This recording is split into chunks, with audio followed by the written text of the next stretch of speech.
डूब जाए तो हमें न बचाइयो। फिल्मी पर्दे पर अपनी अदाकारी का जलवा बिखेरने वाली इस एक्ट्रेस का कभी बॉलीवुड पर राज हुआ करता था। सनम को खत लिखा, खत में लिखा, दिलरुबा दिल की गली। इस एक्ट्रेस का चेहरा सामने आते ही इनकी अदाकारी लफ्जों से नहीं बल्कि आंखों से ही बयां होने लगती थी। जाने कैसे कब कहाँ इकरार हो गया। इनका अभिनय वाकई काबिले तारीफ था। उनकी दमदार अदाकारी के लोग दीवाने थे। दुश्मन न करे दोस्त ने वो काम किया है। आज ये एक्ट्रेस हमारे बीच नहीं है, लेकिन उनके अभिनय ने उन्हें हमेशा के लिए अमर बना दिया है। मुझे मौत ने नहीं, मुझे जिंदगी ने मारा, जिंदगी ने मारा। अपने सशक्त अभिनय से खास पहचान बनाने वाली सांवली रंग की इस एक्ट्रेस के चेहरे पर हमेशा मुस्कुराहट बनी रहती थी। ये मुस्कान आगे चलकर उनके व्यक्तित्व का सबसे आकर्षण पहलू भी बनी। हम सोचते ही रह गए और प्यार हो गया। हालांकि मात्र 31 साल की उम्र में वे इस दुनिया को अलविदा कह गईं। अचानक हुई उनकी मौत आज भी रहस्यमयी है। शाख से टूट गया पत्ता वो फिर टूट गया, जिस तरफ आंधी का रुख होगा उधर जाए। इस खूबसूरत अदाकारा का नाम है स्मिता पाटिल। जिंद ले गया वो दिल का जानी, ये खुद बेजान रह गया। आज हम मरहूम एक्ट्रेस स्मिता पाटिल के बारे में कुछ ऐसी बातें बता रहे हैं जिसे जानने के बाद आप भी हैरान हो जाएंगे। तो आप बने रहिए हमारे साथ, और अगर आपने अभी तक हमारे चैनल फिल्मटेनमेंट को सब्सक्राइब नहीं किया है तो ज़रूर कर लें। नमस्कार दोस्तों, मैं हूं आपका दोस्त आलोक कुमार शुक्ला।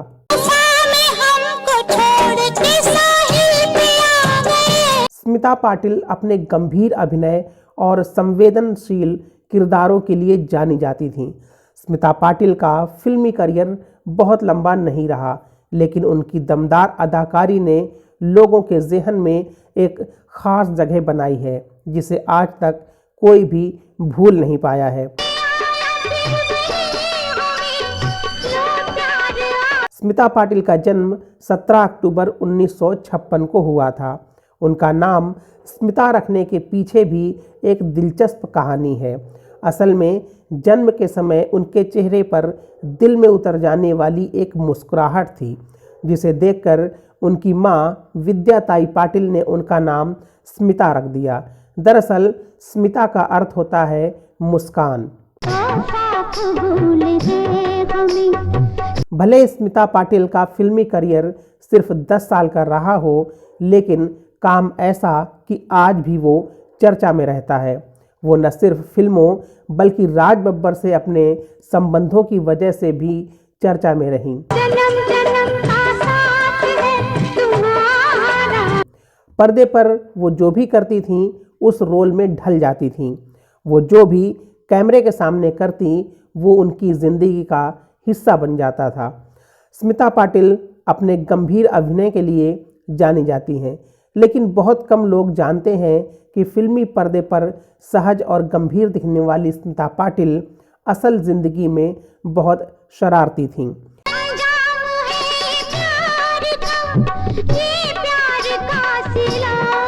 वो निजी ज़िंदगी में बहुत साधारण भी थीं। उनके अंदर ऐसी कोई चाहत नहीं थी कि वो कोई बहुत बड़ी स्टार बने। ज़िंदगी के प्रति गंभीर होने के साथ साथ वो बहुत मस्ती करती थीं। उन्हें गाड़ी चलाने का बहुत शौक था। यही कारण है कि 14-15 साल की उम्र में ही उन्होंने चुपके से ड्राइविंग सीख ली थी।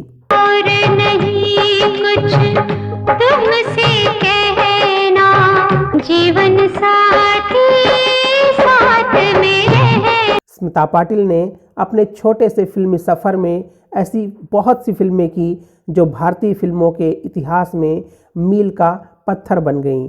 उनकी छाप छोड़ने वाली फिल्मों में जहां भूमिका, मंथन, मिर्च मसाला, अर्थ, मंडी जैसी कलात्मक फिल्में शामिल हैं, तो दूसरी तरफ नमक हलाल और शक्ति जैसी कई कॉमर्शियल फिल्में भी शामिल हैं। फिल्मों में आने से पहले स्मिता पाटिल बॉम्बे दूरदर्शन में मराठी में समाचार पढ़ा करती थीं। समाचार पढ़ने से पहले उनके लिए साड़ी पहनना ज़रूरी होता था और स्मिता को जीन्स पहनना अच्छा लगता था, तो स्मिता अक्सर न्यूज़ पढ़ने से पहले जीन्स के ऊपर ही साड़ी लपेट लिया करती थीं। स्मिता के फिल्मी करियर की शुरुआत अरुण खोपकर की फिल्म डिप्लोमा से हुई थी, लेकिन मुख्यधारा के सिनेमा की बात करें तो स्मिता ने चरणदास चोर नाम की फिल्म से अपनी मौजूदगी दर्ज कराई। इसके निर्देशक थे श्याम बेनेगल। साल 1977 स्मिता पाटिल के लिए एक अहम पड़ाव साबित हुआ। इसी साल उनकी फिल्म भूमिका आई। इस फिल्म के लिए स्मिता पाटिल को राष्ट्रीय फिल्म पुरस्कार से सम्मानित किया गया। भूमिका फिल्म से स्मिता पाटिल का जो सफ़र शुरू हुआ वो चक्र, निशांत, आक्रोश, गिद्ध और मिर्च मसाला जैसी फिल्मों तक जारी रहा। 1981 में आई फिल्म चक्र के लिए उन्हें एक बार फिर से नेशनल अवार्ड से नवाजा गया। फिल्म मिर्च मसाला उनके निधन के बाद रिलीज़ हुई, लेकिन इस फिल्म में निभाए गए सोनबाई के उनके किरदार को उनके बेहतरीन कामों में से एक माना जाता है। स्मिता पाटिल ने अपने फिल्मी करियर में वो सब कुछ किया जो हर एक एक्ट्रेस को नसीब नहीं होता है, पर वो किसी भी फिल्म में बोल्ड सीन नहीं देती थीं। लेकिन साल 1982 में आई फिल्म नमक हलाल में अमिताभ बच्चन के साथ एक गाने आज रपट जाएं तो हमें ना उठाइयो में कई दृश्य और गाने के बोल बहुत ही बोल्ड और रोमांटिक थे। इस गाने को लेकर स्मिता काफ़ी डरी हुई थी। इस गाने को शूट करने के बाद स्मिता ये सोचकर पूरी रात रोईं कि उन्होंने कभी ऐसे सीन नहीं दिए हैं और मेरे फैंस ये देखकर अब न जाने क्या सोचेंगे। अगले दिन शूटिंग पर अमिताभ बच्चन ने स्मिता की ये हालत देखकर उनको समझाया कि इतना मत सोचो, ये बस गाने की डिमांड थी और आपके फैंस आपको बहुत प्यार करते हैं, इस गाने को भी खूब प्यार मिलेगा। और वाकई में ये गाना सुपरहिट साबित हुआ और आज भी बारिश के मौसम में लोग ये गाना सुनना पसंद करते हैं। ये किस्सा खुद स्मिता पाटिल ने एक इंटरव्यू के दौरान बताया था। स्मिता पाटिल की ज़िंदगी का रुख मोड़ देने वाली फिल्म साबित हुई फिल्म भीगी पलकें। इसी फिल्म की शूटिंग के दौरान राज बब्बर और स्मिता की रियल लाइफ लव स्टोरी शुरू हुई।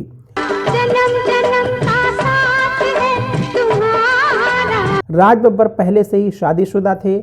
उनका विवाह नादिरा के साथ हो चुका था। इसके बावजूद स्मिता के प्यार में दीवाने राज बब्बर ने पहली पत्नी को छोड़कर स्मिता के संग रहने का फैसला लिया। लेकिन राज बब्बर के संग रहने के फैसले ने स्मिता और उनकी मां के रिश्तों के बीच भी कड़वाहट ला दी थी। स्मिता की मां कहती थी कि महिलाओं के अधिकार के लिए लड़ने वाली स्मिता किसी और का घर कैसे तोड़ सकती है। राज बब्बर और स्मिता पाटिल का रिश्ता जैसे जैसे आगे बढ़ता गया, वैसे वैसे दोनों के बीच मतभेद भी शुरू हो गए। ऐसा कहा जाता है कि स्मिता को राज बब्बर के साथ वो खुशी नहीं मिली जो वो चाहती थीं। स्मिता के देहांत के बाद राज बब्बर अपनी पहली पत्नी नादिरा के पास वापस लौट गए थे।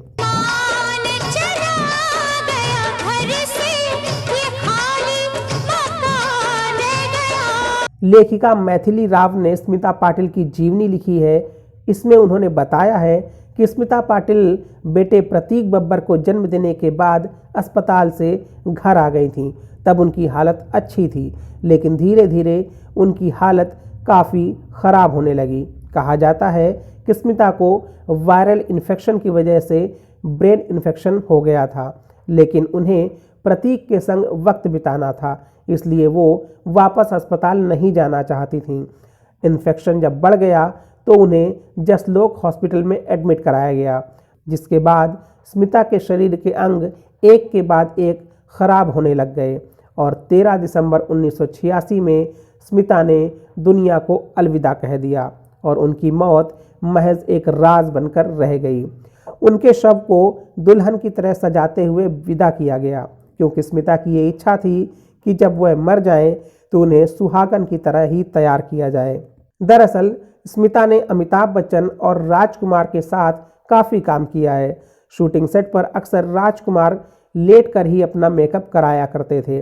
स्मिता भी अपने मेकअप मैन से ठीक वैसे ही मेकअप करने को कहती थीं, लेकिन उनका मेकअप आर्टिस्ट हमेशा यही कहता था कि लेट कर मेकअप करते हुए ऐसा लगेगा कि किसी मुर्दे को मेकअप किया जा रहा है।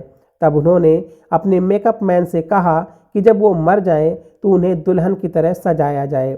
स्मिता के मरने के बाद उनका मेकअप आर्टिस्ट उनकी अंतिम इच्छा पूरी करने के लिए उनके घर पहुंचे, जहां उन्होंने उनकी इच्छा पूरी करते हुए स्मिता को दुल्हन की तरह तैयार किया।